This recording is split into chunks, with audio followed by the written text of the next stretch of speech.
Alexander the Great is one of the most famous leaders in military history.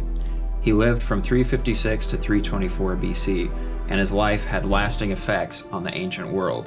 So let's talk about 5 things you need to know about Alexander the Great.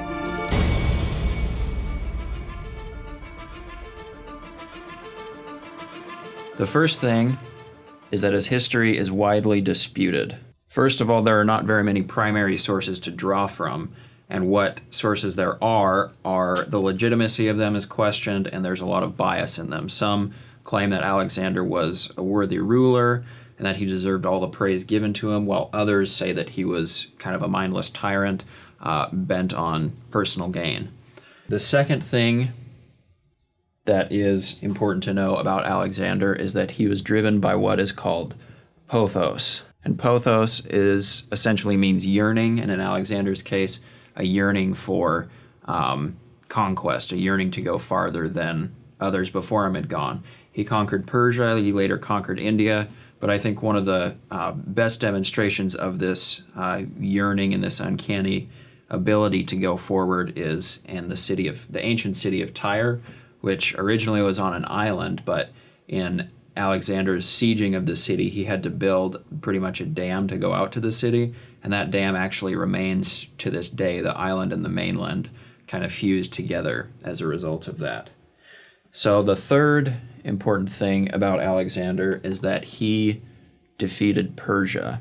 And this is critical because it was unprecedented up to that point. No one had defeated Persia until Alexander did. That defeat did a few things. First of all, it gained him the loyalty of the Hellenistic League. Before that, Alexander had conquered much of Greece, but some of the city-states didn't recognize him as their true leader. And when he defeated Persia, a lot of them swapped over to giving him their loyalty. Another thing it did is it unified cultures. It took the cultures of Iran and Greece and kind of fused them together, because Alexander would integrate Persian soldiers into his army. He would adopt Persian customs, and in the cities of Persia that he conquered, he would actually allow them to maintain the same taxes and practice the same religion as they had before. The fourth thing to know about Alexander is he had the largest empire to date. It included Persia, it eventually included India, and no one before him had an empire that large. The implications of this are pretty important because some historians argue that it provided essentially a precedent and a matrix for civilizations like Rome to have as large of an influence as they did, and by extension Christianity itself. There's a lot of debate as to whether or not Christianity would have been able to take hold had it not been for Alexander.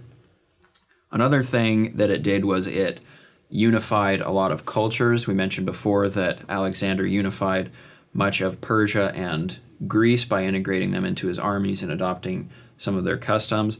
But his empire, which included his namesake city of Alexandria in Egypt, that city brought together much of the Jews and Greeks, which previously had not mingled very often. So his empire served to unify a lot of cultures as well. Now, the fifth thing to know about Alexander the Great is that he died at the age of 32.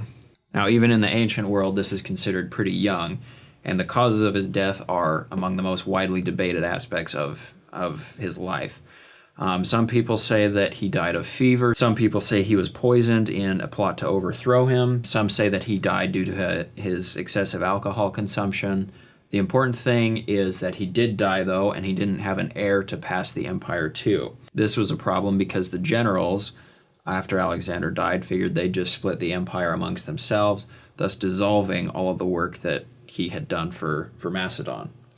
And Alexander had not been very good at managing the empire while he was away for his conquest, so there really was no structural support to the empire, and so when he died, it collapsed pretty quickly. There's your quick 5 points about Alexander the Great. His history is disputed. He was driven by Pothos. He defeated Persia, and therefore had the largest empire to date, and he died at the very young age of 32. He was surely a notable gentleman, and I hope that you enjoyed this video.